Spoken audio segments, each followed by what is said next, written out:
Hi buddies, is Naveen voice over. புதுசாக சேனலில் பார்க்குறவங்க சப்ஸ்கிரைப் பண்ணிக்கோங்க. மை ராயல் எனிமியோட செகண்ட் எபிசோட் தான் பார்க்க போகிறோம்.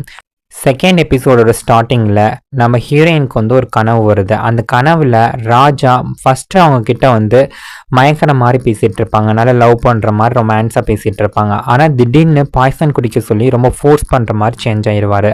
இதனால நம்ம ஹீரோயின் காங் பயந்து போய் அப்படியே எழுந்திரிச்சிருவாங்க. ப்ரெசண்ட்டில் நம்ம ஹீரோயின் காங் சிஹே கிட்ட எனக்கு சிக்ஸ்த் சென்ஸ் இருக்குது, அதனால தான் இது வரைக்கும் நிறைய மர்டர் அட்டம்ப்ட்லேருந்து நான் தப்பிச்சிருக்கேன் அப்படின்னு சொல்கிறாங்க. அதுக்கப்புறம் நம்ம ஹீரோ கிட்ட நம்ம ஹீரோயின் நான் அவங்களோட பாடி கார்டாக இருக்கலாமா அப்படிங்கிற மாதிரி ஆஃபர் பண்ணுறாங்க. ஆனால் நம்ம ஹீரோயின் எதிர்பார்க்காத விதமாக நம்ம ஹீரோ அதெல்லாம் முடியாது அப்படின்னு சொல்லி ரிஜெக்ட் பண்ணி அவங்கள வெளில அனுப்பிடுவாங்க. ஆனால் நம்ம ஹீரோவோட அசிஸ்டன்ட் சான் நம்ம ஹீரோயினை வீட்டுக்கு ட்ராப் பண்ணலாம் அப்படின்னு சொல்லிட்டு காரில் கூட்டிகிட்டு போயிட்டுருப்பாரு. அப்படி போகிற வழியில் ஷான் இன்டெரக்டாக சீஹே உங்களை பற்றி ரொம்ப கவலைப்படுறாரு அப்படிங்கிற மாதிரி ஒரு ஹிண்ட் கொடுக்குறான். இதுக்கடையில் நம்ம காங் காரை 20 km/h ஸ்பீடில் தான் ஓட்டிகிட்டு போவான். ஆனால் அது கூட நம்ம ஹீரோயினுக்கு அப்படியே தலை சுற்றுற மாதிரி இருக்கும். ஏன்னா அது அவங்களுக்கு ரொம்ப செம்ம ஸ்பீடாக போகிற மாதிரி அவங்களுக்கு ஃபீலாக இருக்கும். இன்னொரு பக்கம் ஹீரோவோட கிராண்ட் ஃபாதர் டாஷோவோட ஃபேமிலி டின்னர் அரேஞ்ச் பண்ணியிருக்கிறத காட்டுறாங்க. அங்கே அவரோட 2 பொண்ணுங்க, அப்புறம் நம்ம ஹீரோவோட கசின் முண்டோ எல்லாரும் இருப்பாங்க. வெளியில் என்ன தான் இவங்க எல்லாம் நல்லவங்க மாதிரி ஆக்ட் பண்ணாலும் உள்ளுக்குள்ளே அவ்வளோ களவாணித்தனம் பண்ணியிருக்காங்க, எல்லாம் போடி தான்.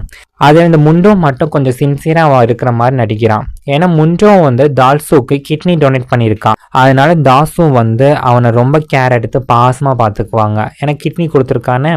அதுக்கப்புறம் சீஹே லேட்டாக தான் அந்த டின்னருக்கு வரான். ஏன்னா ஃபேமிலி மெம்பர்ஸ் எப்போவுமே நம்ம ஹீரோவை ஜட்ஜ் பண்ணிக்கிட்டே இருப்பாங்க.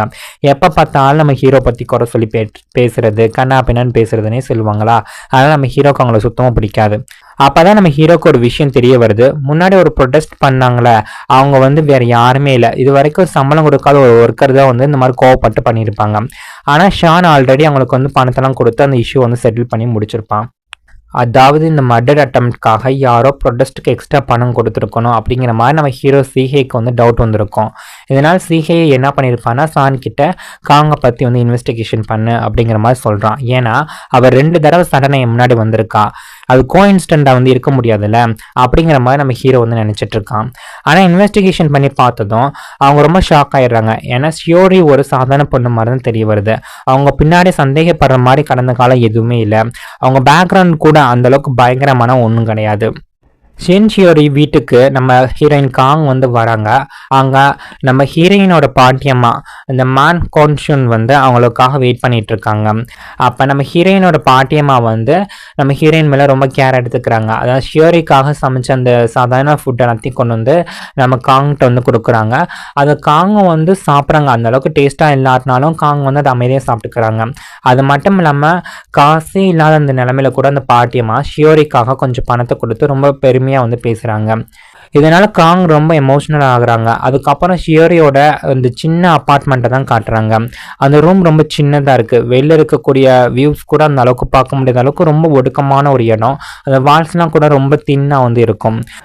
அங்கே இருக்க நெய்பர் பிக் வான்மேன் சட்டம் போடாதீங்க அப்படின்னு நம்ம ஹீரோயின் கிட்ட கொஞ்சம் சண்டை போடுற மாதிரி ட்ரை பண்ணுறாங்க. ஆனால் நம்ம ஹீரோயின் காங் உடனே அவருக்கு கவுண்டர் கொடுத்து அவர் வாயடைச்சிடுறாங்க. இதனால பக்கத்தில் இருந்த மற்ற நெய்பர்ஸ் எல்லாரும் ரொம்ப ஹாப்பியாகிடுறாங்க. அதுக்கப்புறம் தான் ஒரு சின்ன ஃப்ளாஷ்பேக் சீன் தெரிய வருது. காங் ஃபர்ஸ்ட் டைம் பேலஸில் மெய்டாக ஜாயின் பண்ணியிருக்கும் போது மற்ற கார்ட் மெய்ட் எல்லாருமே அவளை பார்த்து ரொம்ப புள்ளி பண்ணிட்டு இருந்திருப்பாங்க. அவங்கள ஒரு எம்டி கார்ட்யார்டில் இருக்கக்கூடிய ஒரு பாக்ஸ்குள்ளே வச்சு லாக் பண்ணிடுறாங்க. அப்போ நம்ம ஹீரோயின் காங் ஹெல்ப் யாரை காப்பாற்றுங்களே அப்படின்னு சொல்லி கத்திட்டு இருக்கிறது தான் கேட்குது. அதே நேரத்தில் நம்ம ஹீரோ சீஹேக்கு ஒரு வித்தியாசமான கனவு ஒன்று வருது. அதில் ஜோசன் ஸ்டைல் கார்ட்யார்டில் நம்ம ஹீரோ படுத்துட்டு இருக்கும்போது அதில் ஒரு பொண்ணு ஹெல்ப் வேணும் அப்படின்னு சொல்லி கத்துற மாதிரி சவுண்டு கேட்டுகிட்டே இருக்கும். இது கோஇன்சிடென்ட்டா இல்லை வேற ஏதாவதா அப்படிங்கிற மாதிரி ஃபீல் வர ஆரம்பிக்கும். மறுபடியும் ப்ரெசண்ட்டுக்கு வந்தால் நம்ம ஹீரோயின் இருப்பாங்களா காங், அவங்க ஷியோரியோட டைரியை படிக்க ஆரம்பிக்கிறாங்க. அதில் ஷியோரி எந்த அளவுக்கு ரொம்ப கஷ்டப்பட்டு வாழ்ந்திருக்காங்க அப்படிங்கிற அவங்களோட வாழ்க்கையை பற்றி உண்மை தெரிய வரும். எல்லாரும் அவளை யூஸ் பண்ணிக்கிறாங்க, அவளை பயன்படுத்திக்கிட்டு அவங்க முன்னேறி போயிருக்கிறாங்க. நம்ம ஷியோரியை காலில் போட்டு மிதிச்சிருக்காங்க. அந்த அளவுக்கு அவங்கள ஏமாத்திருக்காங்க. அப்படிங்கிறது தெரிய வருது. ஷியோரி முன்னாடி வந்து ஒரு சைல்ட் ஸ்டாரா வந்து இருந்திருக்காங்க. ஆனா இப்போ ஒரு சின்ன ஆக்ட்ரஸ் மாதிரி வந்து அவங்க ரொம்ப ஸ்ட்ரகிள் பண்றது தெரிய வருது. காசு இல்லாம இருந்தாலும் ஷியோரியோட பாட்டியம்மா வந்து அவளை ரொம்ப நல்லா கவனிச்சுக்கிறாங்க. ஒரு நாள் ஒரு பெரிய ஆக்ட்ரஸ் ஆகி கண்டிப்பா பாட்டியம்மாக்கு வந்து ஒரு நல்ல வாழ்க்கையை கொடுக்கணும் அப்படிங்கிறது மாதிரி தான் ஷியோரி வந்து ஆசைப்பட்டிருக்காங்க. இதெல்லாம் படிச்சு பார்த்த காங் வந்து இனிமே நான் எனக்காகவும் சியோரிக்காகவும் முழுசா வாழ்க்கையை வந்து வாழணும் அப்படிங்கிற மாதிரி முடிவு பண்றாங்க. அதுக்கப்புறம் அவங்களோட டெய்லி லைஃப் வந்து எப்படி இருக்கும் அப்படிங்கிறத வந்து காட்டுறாங்க. பொண்ணுங்க எல்லாம் தங்கி இருக்க ரெசிடெண்ட்டை சீக்கிரட்டா பார்க்குற ஒரு பொறுக்கியை வந்து நம்ம ஹீரோயின் காங் வந்து கண்டுபிடிச்சிடுறாங்க. அந்த நெய்பர் வாங்மேன் வந்து இருப்பான, அவன் வந்து ஃபுட்டை வந்து திருட்டான் அப்படிங்கிறதுக்காக அவன் வந்து திட்டிகிட்டு இருப்பாங்க. யூடியூப் பார்த்து கொரியா ஹிஸ்ட்ரியை வந்து ஸ்பீடாக வந்து ஹீரோயின் வந்து கற்றுக்குறாங்க. இன்னொரு பக்கம் முன்றும் அவனோட ஃப்ரெண்ட் டாக்டர் ஷியோஜியானுக்கு புதுசாக ஒரு கிளினிக் ஓப்பன் பண்ணியிருக்கிறதுக்காக ஒரு பிளான்ட்டை வந்து கிஃப்ட் பண்ணுறான். ஆனால் அந்த பிளான்ட்டுக்குள்ள சீக்ரெட்லி பக் டிவைஸ் ஒன்று வச்சிருப்பான். அதனால அங்கே என்ன பேசினாலும் அவங்க பேசுறது எல்லாமே அவனுக்கு கேட்கும். அங்கே நம்ம சீகிங் இருப்பான். அவன் ஷியோரி பற்றியும் அவனுக்கு வர ட்ரீம் பற்றியும் வந்து கனெக்ட் பண்ணி சொல்லிட்டு இருப்பான். அதுக்கு இந்த ஜியோஹியான் வந்து ஜோக்கா யூனிவர்ஸ் அப்போ உனக்கு லவ் வந்துருச்சுன்னு சொல்லுது போல அப்படிங்கிற மாதிரி டீஸ் பண்ணிட்டு இருப்பான். ஆனால் நம்ம சீஹி அதான் நம்ம ஹீரோ வந்து அதை கேட்டுட்டு அப்படியே இருமுற மாதிரி பண்ணுறான். இது எல்லாத்தையும் கேட்டுட்டு இருக்க முன்றோ ஷியோரி தான் சீஹியோட வீக்னஸாக இருக்கலாமோ அப்படிங்கிற மாதிரி யோசிக்க ஆரம்பிக்கிறான். இங்கே காங் கிட்ட பணம் முழுக்க தீர்ந்து போயிருக்கும். அதனால அவங்க என்ன பண்ணுறாங்கன்னா மறுபடியும் சிஹே கிட்ட வேலை கேட்கலாம் அப்படிங்கிற மாதிரி ட்ரை பண்ணுறாங்க. ஆனால் சிஹே இன்னும் வந்து காங்கை வந்து ஏற்றுக்கவே இல்லை, அவங்கள ரிஜெக்ட் பண்ணிடுறான். கடைசியில் காங் அந்த ஃபார்ச்சூன் டெல்லர் கிட்ட போய் பணம் கேட்க வேண்டிய ஒரு நிலைமைக்கு தள்ளப்படுறாங்க. அதே சமயம் இந்த சிஹே ரொம்ப அன்கிரேட்ஃபுல்லாக அவனை பற்றி ரொம்ப கம்ப்ளைண்ட் பண்ணிட்டு இருப்பான். என்னன்னே தெரியல, அவனுக்கு ரொம்ப கோபமாக இருக்கும் போல் அந்த மாதிரி பேசிகிட்டு இருப்பான். முன்னாடி வந்த அந்த பீரியட் ட்ராமால டைரக்டர் ரொம்ப அப்யூசிவா இருக்கிறது தெரிய வந்திருக்கும். இதனால அவனோட அசிஸ்டன்ட் வந்து கோவப்பட்டு அவங்கள அங்கிருந்து வெளில தள்ளியோட முடிவு பண்றாங்க. அதுக்காக காங் நடிச்சு ஒரு சீனை ஆன்லைன்ல லீக் பண்ணிடுறான். இது மூலமா வந்து கிரெடிட் கூட கிடைக்காத ஸ்டாண்டிங் ஆக்டர் எவ்வளவு கஷ்டப்பட்டுட்டு இருக்காங்க அப்படிங்கறத காட்ட நினைக்கிறதுக்காக தான், அதாவது நம்ம ஹீரோயின் வந்து அவமானப்படுத்துறதுக்காக தான் வந்து அதை ரிலீஸ் பண்ணிட்டு இருப்பான்.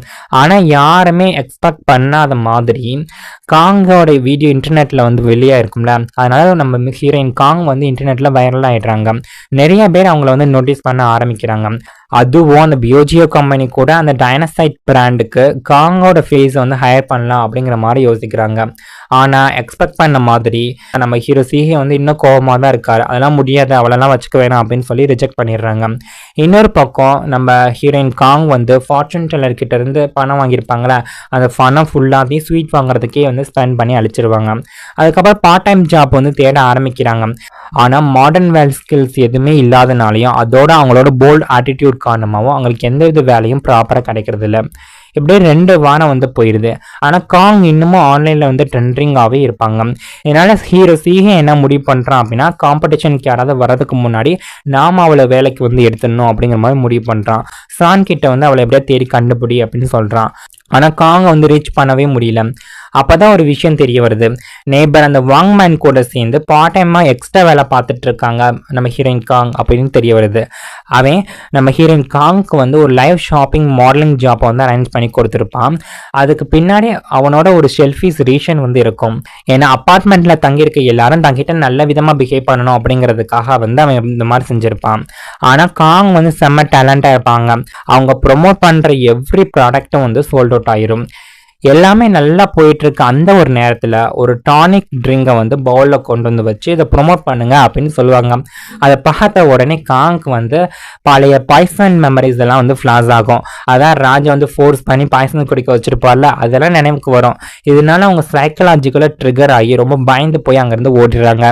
இதனால அந்த டைரக்டர் வந்து ரொம்ப கோவப்பட்டு காங் அடிக்கிறதுக்காக வந்து ட்ரை பண்றான். அந்த ஒரு நேரத்தில் கரெக்ட் டைமுக்கு வந்து நம்ம ஹீரோ சிஹே அங்கே வந்து அவனை வந்து தடுத்துருவான். திடீர்னு நம்ம ஹீரோ சிஹே வந்து காங் கிட்ட வந்து சாஃப்டா அப்படியே கேரா இருக்க மாதிரி பிஹேவ் பண்ண ஆரம்பிக்கிறான். இதனால நம்ம ஹீரோயின் காங்க்கு வந்து ஃபுல்லா கன்ஃபியூஷன் ஆயிருது. என்னடா எப்ப பார்த்தாலும் எரிஞ்செரிஞ்சு உழுவா இருப்பான், இப்ப என்னடா வந்து வலிய பேசுறான் அப்படின்னு சொல்லி. நம்ம ஹீரோ சிஹே அவங்களுக்கு வேலை ஆஃபர் பண்ண போற அந்த ஒரு நேரத்துல நம்ம ஹீரோட கசின் முண்டோ வந்து அங்க வந்துருவான். அவனை பார்த்த உடனே நம்ம ஹீரோயின் காங்க்கு வந்து மறுபடியும் பயப்பட ஆரம்பிச்சிருவாங்க. ஏன்னா பாஸ்ட்ல இருந்த அந்த ராஜாவும் இந்த முண்டுவோட ஃபேஸும் ஒரே மாதிரி இருக்கும். அது மட்டும் இல்லாமல் ஒரு ராஜா வந்து நம்ம ஹீரோயினை கொல்ல சொல்லி ஆர்டர் கொடுத்துருப்பாங்களா, அந்த ராஜாவும் அவனே தான். இதனால நம்ம ஹீரோயின் காங் வந்து பயந்து போய் ஏன் முந்தோ என்னை தேடி வந்திருக்கா அப்படிங்கிற மாதிரி நினைக்க ஆரம்பிச்சிருவாங்க. அவங்க உடனே நம்ம ஹீரோ பின்னாடி போய் மறைஞ்சிக்கிட்டு என்னை காப்பாத்துங்க என்னை கொன்றுவோம் அப்படிங்கிற மாதிரி சொல்லிட்டு இருப்பாங்க. அதோட நம்ம ஹீரோயின் வந்து ஹீரோ நல்லா டைட்டா ஹக் பண்ணியிருப்பாங்க. இது ஹீரோ எக்ஸ்பெக்ட் பண்ணியிருக்கவே மாட்டான். எபிசோட் எண்டிங்கில் ஒரு ஃப்ளாஷ்பேக் சீன் வருது. பாஸ்ட்ல நம்ம ஹீரோ சிகை மாதிரி ஃபேஸ் இருக்க ஒரு மர்மமான மனுஷன் பாதி முகமுடி போட்டுக்கிட்டு வந்து காட்டியாரில் பாக்ஸ்குள்ளே அடைக்கப்பட்டிருந்த நம்ம ஹீரோயின் காங்கை வந்து காப்பாற்றுற மாதிரி வந்து காட்டுறாங்க. அடுத்து என்ன நடக்க போகுதுங்கிறத அடுத்த எபிசோட பார்த்து தெரிஞ்சுக்கலாம். நான் எக்ஸ்பிளைன் பண்ணது உங்களுக்கு பிடிச்சிருந்துச்சுன்னா மறக்காமல் நம்ம சேனலை சப்ஸ்கிரைப் பண்ணுங்கள். உங்கள் ஃப்ரெண்ட்ஸ் அண்ட் ஃபேமிலி மெம்பருக்கு ஷேர் பண்ணுங்கள். மறக்காமல் கமெண்ட் செக்ஷனில் கமெண்ட் பண்ணுங்கள். தேங்க்யூ ஃபார் யுவர் வாட்சிங்.